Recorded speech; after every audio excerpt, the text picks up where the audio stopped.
let's talk about what's next on the list. Yeah, we got Storm.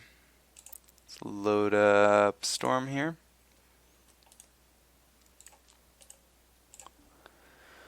All right, so Storm is also one of the decks that has benefited the most out of the cards that have been printed recently, and not necessarily from Return to Ravnica, but even kind of dating past just back like a year or so. Uh, it was cool to actually see Goblin Electromancer see it deck because when I first saw that card, I didn't really see a lot of uses for it until they actually put it into Storm, and then it made a lot more sense. The Everyone knows about this deck, so I don't need to talk too much about it. I just wanted to include it in the decks that I thought were very playable and talk about some of the sideboard options as well. The printing of Passive Flames in Innistrad, and then the printing of Epic Experiment in Return to Ravnica is huge for this deck. And Electromancer is good too, but I actually liked Pyromancer's Ascension quite a bit, and I'll talk about Electromancer in a sec here. The old originally, like when Modern first came around, and once they did the bannings on Ponder and Preordain and all that, it was really easy for this deck to blank. And cards like Epic Experiment and Passive Flames, and even the Electromancer and Pyromancer's Ascension is included in this as well. Really, they like once you start going off, it's just exponential. Like there's nothing that really stops you. Whereas like a lot of the times back when you didn't have access to these two cards, you would cast like 7 spells and then just realize that you don't have it, and that really sucked. But having these printed makes it a lot better.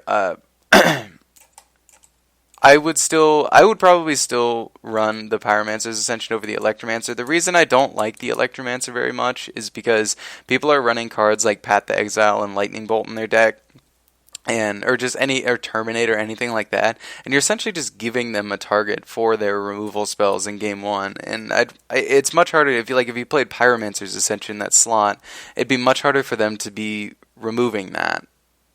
Because people don't really have main deck enchantment hate. Another reason why I like Abrupt Decay and Maelstrom Pulse in the deck, because it does catch all, and those still hit the Electromancer and hit the Pyromancer's Ascension. So that's something to consider when you're kind of moving forward with this deck. I would like to see, I don't know why, I mean I know that Desperate Ravings pairs well with the Electromancer, but I think that this deck, now that it has such powerful things with Epic Experiment and Passive Flames, and even the Electromancer, I think that you could start to lean towards Faithless Looting, and it wouldn't be too greedy, because you really just need to get your combo started, because once it starts rolling, it just snowballs with how powerful Storm is now. So I think Faithless Looting is a much more viable option than it used to be, because before, the number of cards in your hand really mattered, whereas now you just kind of need key cards to get going. The sideboard, Vandal Blast is a very good card that recently got printed that's kind of going under people's radar. The being able to destroy something for 1 red as opposed to like 2 red with the Ancient Grudge. I know Ancient Grudge destroys 2 things, but Vandal Blast destroys all things for 5, which is very nice. But Vandal Blast is such a good spell for against like Affinity or any artifacts in general. You talk about like doing it for 1 mana as opposed to doing it for 2 mana with the Ancient Grudge. Like you're talking about the difference between like Nature's Claim and Naturalize. Like there's a very big difference, and so I also think that the Overload ability is just amazing against Affinity. So if you're looking for artifact hate in a modern deck right now, I think Vandal Blast is kind of my go-to card. I like it much more than Shatter Spree or Creeping Corrosion, and I think it's definitely on the same level as Ancient Grudge, but you just kind of have to determine whether or not the Overload is relevant or Instant Speed is relevant and all that. The Lightning Bolts are very good in the sideboard. They used to be 4, I cut down to 3. I'd like to go back up to 4, but I wanted to actually include this Dispel in the sideboard. This is kind of to fight against counter spells, obviously. it's not very exciting, but it's nice to have, like, having access to little one of things like this can be nice in combo decks. There are certain matchups where you're like, oh, I'm on the draw here, so Dispel might be kind of nice to prevent them from going or something like that.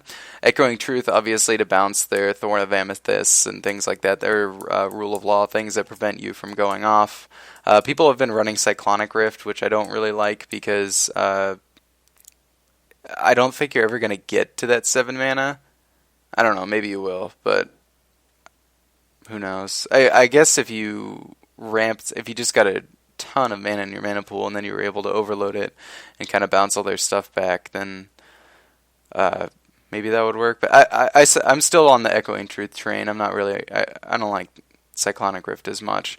The Empty the Warren and Bushwhacker gives you a nice little option to shift into if people are playing like Ley Lines of Sanctity or whatever to prevent themselves from being targeted with the Grave Shot. So that's obviously what that's there for. And Defense Grid is one of my favorite cards against counter spells. I actually like it more than Dispel. I just wanted to leave these two options in the sideboard to give you something to think about if you do start building with this deck. Defense Grid's one of my favorite cards. You just play it on turn 2 and they essentially cannot counter anything that you play. So it's like playing a Xantid Swarm in Legacy. It's very good. So yeah, that's Storm. One of the things I really like about this deck is how few lands you can run with all the cantrips and whatnot that you have. But other than that, there's really not that much to talk about. Very fast, a good choice for the metagame. If this is your style of deck, then I recommend it.